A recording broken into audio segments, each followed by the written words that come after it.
These are the best supplements for fighters. Now, yes, this is something a little different to the other content on the channel, but it's nice to branch out and do something slightly different just for my own amusement as well.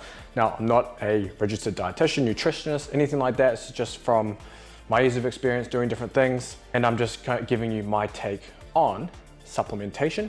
We're talking legal supplements, not the stuff from Mexico. No offense to Mexico. Now, again, you don't have to even take any of these supplements.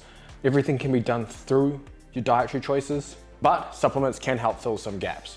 So these are not quick fixes and are going to take you to another level in your combat sports performance. That is there to help you with your nutrition. Now, the supplements I'm going to show you are the ones most backed by research, and I'm gonna do it in a couple of different tiers. I'm gonna have a tier 1 section, which would be the ones that are most proven to work, and a tier 2, which may work, but don't have as much evidence behind them. And then below that, obviously, is everything else. I'm not even gonna worry about that. Now, before I go into the best supplements, the number one thing you need to look for is the Informed Sport tick or the Informed Choice tick. I think there's an NSF certified tick as well. What that means is that it has been tested for third-party substances. If you are a competitive combat athlete, at least within professional divisions or even IBJJF tournaments for jiu-jitsu, you have the potential to be randomly drug tested. And if you're taking a tainted supplement, doesn't matter how little of whatever it is in there, you can pop positive, potentially ruining your career, banning you from tournaments for 4+ years, you having to go through the legal system to fight it. It's not worth doing when you can pick supplements that have this tick. Now, Transparent Labs, I have a bunch of that here, has the Informed Choice tick on their supplements. So you know it has been tested and you're not gonna get popped for banned substances. Number one thing you must look for. If you're not a competitive combat athlete or you're not getting drug tested for whatever reason, yes, you can stray outside of Informed Sport tick stuff. You are running the risk of having contaminants in your supplements, but that's up to you. So with that out of the way, which is a good pun to go into the first tier 1 supplement, protein powder. Whey protein powder here, and we also have an organic vegan protein powder. Obviously, that choice is up to you. I'm gonna dive into a little bit of the research behind that. But I have protein in the tier 1. The reason I have it in the tier 1 is it's essentially a food or meal replacement option, and it helps you hit your daily protein target when you can't get there from normal food. It's also one of the cheapest protein sources you'll find on the market, so cheaper than chicken breast and fish and steak and whatever else you buy at the store to get your protein in. Cheapest, and it's convenient. You can take it with you anywhere. It's not gonna go off just because it's sitting in your car, etc. So it makes a good, time-efficient way to get your protein in, tastes good, and you can mix it with a bunch of different stuff. Now, it was originally thought that 1.6 grams of protein per kg of body weight, which is around 0.7 grams per pound of body weight of protein, is kind of that maximum limit to maximize muscle protein synthesis or that muscle building response. So that will be your total daily target. Newer research shows that, hey, potentially it's more of a dose response relationship where the more protein you're getting in, the more muscle you're gonna build. So that can go even well above 1 or even 1.3 grams per pound of body weight. Regardless, if you're taking in more protein, it's gonna be very hard to do it and typically expensive if you're just doing it from meat products. So protein powder can help in that regard. Regarding the protein type, it doesn't matter. I know a lot of people will tell you have to have whey protein because it spikes insulin and muscle protein synthesis the hardest straight after training. Vegan protein is not as bioavailable, etc. But when you hit your daily protein intake, none of that matters. Daily protein intake trumps all. So whether you go for a vegan option because maybe your stomach can't digest whey very well, or you go for a whey option, is completely up to you. There's some really good research on this. I'm just gonna pull it up here. As an example, omnivores and vegan high protein diets, so they were either fed, I think it was 1.6 or 1.8 grams per kilogram of body weight, total protein a day, resulted in similar muscle growth and muscle protein synthetic rates. And then another study found the same thing when they had a plant-based diet with soy protein, which is often referred to as an estrogen promoting protein, which it is not. But regardless, plant protein or plant-based diet plus soy protein versus a mixed whole foods group plus whey protein also had similar muscle gain and protein synthetic rates. So as long as you're hitting your daily protein intake, it doesn't matter what type of protein you are taking. But again, Transparent Labs has the Informed Sport tick, so it's always a good option to have. And don't sweat the small stuff when it comes to the source of your protein. Just get it in however you can. Don't rely on protein powders for every meal, but to have 1 or 2 servings a day to help you, perfectly fine. Next on the list of tier 1, we have creatine. Now, creatine has been massively overhyped by all the podcast influencers and all the shit that goes on there. And the effects of creatine have also been massively overhyped. That's not to say it doesn't work. There's a reason it's still a tier 1 supplement on my list for fighters, but it's not going to do probably what half the things people are saying online about creatine. Regarding how creatine works, relatively simple. You have phosphate molecules within the muscle, you have creatine molecules, they come together, they create phosphocreatine. It's a readily available energy source that is there for when you're using ATP, which is the muscle's energy source. Once you lose AP, which is a phosphate from that, it becomes ADP, it can go to AMP, etc. And you're replacing those phosphates with PCR, which is phosphocreatine. So it's just having more of that energy readily available in your muscles for fast acting energy, for example, when you're doing sprints, lifting weights, etc. Which is why it's a good thing to have. Regarding weight gain, which is probably one of the more common reasons people avoid creatine, you're only gonna see some kind of weight gain if you do a loading phase. Once you're in a maintenance phase, you're not gonna see that anyway, so just don't load it. Take 5 grams a day, and you're good for the rest of your life. The side effects are all overblown, they're all myths. You're not gonna have cramps and dehydration. In fact, research shows that creatine may help with hydration. Cramps are a multifactorial problem. It has nothing to do with dehydration regardless, even though dehydration may play a small role. It's more of a fatigue issue, an overexcitation of the nerves, which is why things like pickle juice, etc. help with cramp, but that's a different topic. There is some interesting research around creatine, I guess cognitive or brain health or protection. That's pretty dodgy research currently because a lot of it is in rodents. So I wouldn't put too much stock into that. But regardless, creatine you can get flavored like the one from Transparent Labs. You can get unflavored. Pretty much anything works, whatever you want to do there. Unflavored means you can mix it in smoothies and whatever else. Flavored means you can have it a drink on its own. You're sorted. I mean, there's a lot more I can cover around creatine with side effects and things like that, but I don't want to go too deep into it and kind of give you more of what's happening here. So that's creatine number 2. Protein, creatine, and the third one you might not think was in this list. It's the last one on tier 1. It's vitamin D3. Now this one has vitamin D3 and K2. I wouldn't worry too much about K2. That research is geared more towards postmenopausal women and bone density. Whatever, we're not too worried about that as fighters. But regardless, vitamin D3 is one that all fighters should be using, especially as combat sports are indoor sports. Probably not getting enough sun. And it's not because of vitamin D, you might be deficient, have vitamin D. There's some really great research from Andy Marley, who was on a 2-time guest on the podcast. Make sure you check those out. And he has studies showing that 50,000 IUs of vitamin D per week improves aerobic and anaerobic performance, meaning you're gonna have better conditioning just by taking vitamin D3. So 50,000 IUs a week. This one here has 5,000 IUs in one gel.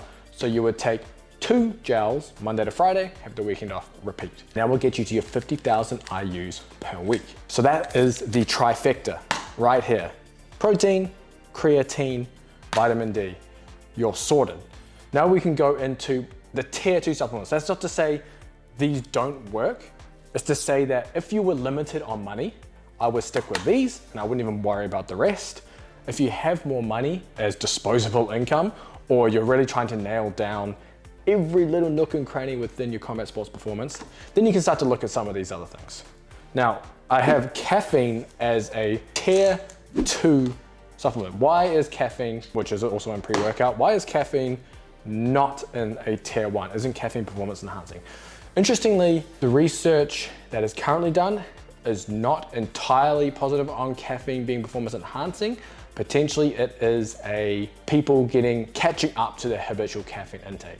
So the podcast I did recently with Eric Helms, you should check that out, goes into detail about maybe it's just the fact that if you haven't had that caffeine that day and you're a habitual caffeine drinker, then caffeine will get you back to your normal baseline, hence improving performance in those tests. So if you're a habitual coffee drinker, energy drink, whatever it is, if you're having that in the morning, perfectly fine. You can do it with caffeine pills if you want. You can do it with the pre-workout if you want. Whatever you want to do there. Now, I will say that you don't want to be abusing this stuff later in the day. You're going to have caffeine in your system. It can take up to 10 plus hours for it to leave your system, so you can impair your sleep. So if you have 6 p.m. training sessions, do not be taking pre-workouts and caffeine, etc. No, you're not going to sleep if you do that, and you need to sleep. So if you're going to use caffeine-based products, keep it to the early morning. And if you're going to do caffeine maybe closer to midday, make it a very small amount, 50 to maximum 100 milligrams, depending on your tolerance. Some more endurance-based tier 2 ingredients, I'm gonna lump these together because they have similar outcomes, just different mechanisms and way of going about it. And you'll find them in every pre-workout basically, like this one here. And that is L-citrulline and beta-alanine. Companies will often put beta-alanine in pre-workouts just because that's what makes you tingle. So people associate it with, hey, that pre-workout is working. The tingles are not harmful. It's just a side effect of what happens with beta-alanine as more carnosine is made. So you can also get L-citrulline and beta-alanine on its own, which is probably important to do. I don't have any on hand to show you, but it is in this, so I just want to show you that here. But when we talk about L-citrulline, we're typically looking at more chronic doses, so greater than 7 days, we're looking at around 3 grams per day. And why is L-citrulline an endurance improving ingredient? It's a nitric oxide or vasodilator, meaning it can potentially help improve blood flow. That is at least the purported mechanism, but regardless, the outcomes show that it may improve time to exhaustion, which is like an endurance test. Now it can work acutely as well. Typically 6 to 8 grams in a dose will improve endurance and performance when taken 60 to 90 seconds before exercise. So it's something you can do before technical training, before sparring. That can be part of, say, your pre-training ritual to have something like that. Beta-alanine also improves high intensity exercise performance. It's a precursor to carnosine, and that helps essentially, you could say, slow metabolic disturbance. So typically it helps to buffer hydrogen ions from the acidic environment. So whether that is a factor in fatigue or not is up for debate.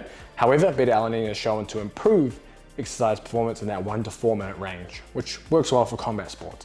Now, the thing with beta-alanine is though, you typically need to take it chronically, kind of like L-citrulline, where you're looking at around 179 grams total over around 3 to 10 weeks. So you're typically dosing, I can't do the maths, but anywhere from like 2 to 4 grams per day and continually doing that.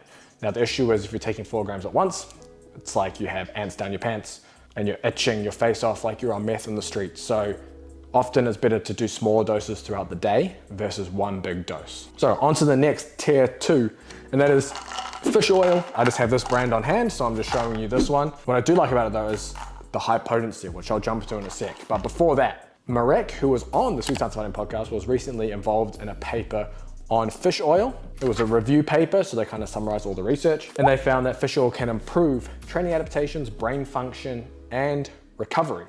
Now the recommended dose is around 2 grams per day, and that's 2 grams of EPA and DHA total, not of the actual fish oil. For example, this fish oil is 1400 milligrams, 980 milligrams of the omega-3 or the EPA DHA, which would mean that has 980 milligrams of fish oil. So I would need to take 2 to 3, maybe even more to get that dose or get that greater dose, whereas the 1400 milligrams does not count because the rest of it is just filler oil. So bear that in mind. So when you're looking for a fish oil, you need to look for something that is high potency, and that means the closer the EPA, DHA total milligrams is to the total serving size of the pill, means there is more fish oil in there, so it's generally high quality. Now you can go upwards from that 2 grams. I think there is some research currently showing how you can even go up to 4 milligrams for benefits. So again, you're probably not eating enough fish, I would assume. I don't think most people are. So supplementing with a fish oil supplement is a good idea. The biggest craze right now in, I don't know, longevity and whatever the other bullshit goes on in fitness stuff, it is electrolytes. These are not necessary, I'll tell you that right now, but it's in a tier 2 if you are training a lot and you're training a lot in hot environments. If you're going to boxing, jiu-jitsu class 3 times a week for an hour, don't waste your time and money on electrolytes. You're training 1 hour every 2 days, does not matter. If you're training morning weights, midday, boxing, whatever, evening jiu-jitsu, that's a different story. Now you might need to supplement with some kind of electrolytes. If you're training sessions, for example, you're maybe a wrestler and you're going through 2-3 hour grueling sessions, yeah, have electrolytes. Now it's important that you pick electrolytes if you are using them for those purposes. They have to have a high sodium content. So for example, these ones from Transparent Labs are really good because they have 500 milligrams of sodium, 250 milligrams of potassium. If you find some other cheap ones, AKA that drink from those brothers, they're loaded with potassium with like no sodium. But when you sweat, it's the sodium that you're sweating, and that's what you need. You need to find ones like this one from Transparent Labs, the Hydrate, to replenish that sodium and to help with your recovery and performance. Now, You can drink it after training, depending on what you're doing. If you're doing like a 2-3 hour grueling session, they should be drunk in training. If you're only doing hour sessions, don't drink them. You don't even need them. If you're eating a lot at home and you don't eat out much, potentially there could be some use for this in training, but most of the time there's not. So yes, again, reserved for people who are training in hot environments often and long. Which brings me to my next tier 2, intra-workout carbohydrates. You don't have to do it in powder form. You can literally eat candy, what they call in America, or sweets or lollies or whatever, just basically sugar. Now again, the same rules apply. If you're doing 3 1-hour sessions a week, you do not need to be taking carbs. If you're just kind of drilling and things like that, you don't need intra-workout carbs. If you have hard sessions in the week, long sessions, then yes, having some kind of intra-workout carbohydrate is good, and you can mix it with the electrolytes in that instance. If you're training for over an hour, sweating a lot, and it's high intensity, like a lot of wrestling style trainings are, then yes, you should take some of that. So typically you're looking at 30 grams after an hour to help fuel your training. In terms of the carb source, you want simple carbohydrates. So for example, this clusterdextrin is very fast absorbing. You can also use maltodextrin, there's dextrose. All those powders don't have flavor, just bear that in mind. I mean, you can just literally use Gatorade as well. If that's, that takes your fancy, that's just got sugar in it too. But if you want to mix your own with this, with the electrolytes, you're going to get more salt and more carbs. Well, probably not more carbs than a Gatorade, but you're going to get more salt than a Gatorade with those carbs, which is quite nice. And finally, tier 2 supplements for fighters, or supplements in general for fighters. It is mass gainer. And you might be thinking, why the hell would I be taking mass gainer as a fighter? Especially when I don't want to go above my weight class and put on more body fat. Mass gainers don't have to be used just for gaining mass. Mass gainers can be used as meal replacement. And this is what I like about them. If you get good mass gainers, they can have good macros and it can fit as a meal if you're on the go, you're busy. Most fighters, I'm sure you can relate, are working full-time jobs and trying to train and have family, etc. Maybe you don't have time to get a meal in for whatever reason. This is where this comes in. Now, when you're looking for a mass gainer, you want to make sure that it has around a 2-to-1 carb to protein ratio, and then you don't want it to be a huge calorie bomb. So typically, I think one of the most popular mass gainers is Optimum Nutrition Serious Mass. Do not touch that shit. It's like 250 grams of carbs and 50 grams of protein, and it's like 1,300 calories in a serving. Stupid. Why do you need 1,300 calories out of one shake? So stuff like this one's 2 scoops, 750 calories, 14 grams of fat, 110 carbs, 53 protein. Now you might not need all 750 calories, I know I don't. So what I do is when I use mass gainer, I'll do half the serving and then add a scoop of protein. So now you're getting 50 odd grams of carbs, but you're getting 50 odd grams of protein with it. That makes it a really good meal replacement you can take on the go. You wanna make sure you have the Informed Sport Tech from Transparent Labs, and you want to make sure it's just not filled with crap ingredients, really, because you get a lot of very cheap mass gainers that will mess up your stomach for sure. I know I've had, I think we've all gone through that phase of using various mass gainers and you think, what the hell happened? That's probably what happened. So make sure you pick something like that and half the serving size and add a scoop of protein.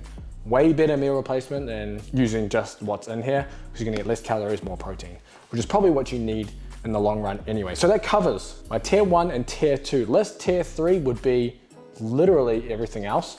If you think I missed a supplement, please let me know down in the comments. I'll reply back to you if I missed something there. Maybe do a video on it in the future. Also, all of these will be down in the description. If you purchase anything, it helps the channel out, of course. And I'll see you in the next video.